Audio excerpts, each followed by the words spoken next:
অবশ্যই মহার্ঘ ভাতা দেওয়া হবে দেখেই তো কমিটি করেছে, সেটাই কমিটি সাজেস্ট করব।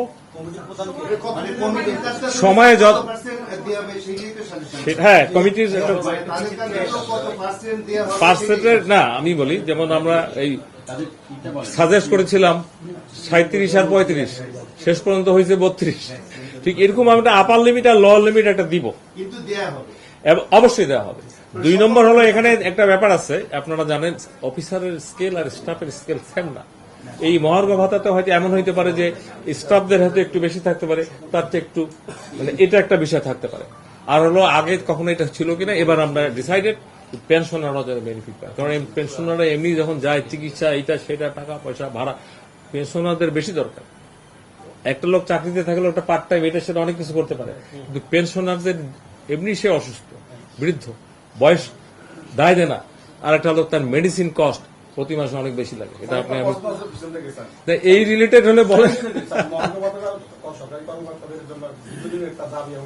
জি জি,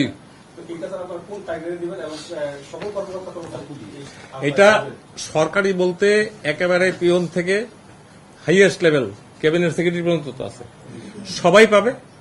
তবে এটার স্ল্যাব 2টা হইতে পারে, একটা হলো অফিসারদের জন্য একটু কম আর স্টাফদের জন্য একটু বেশি, যাতে ব্যালেন্সিং হয়।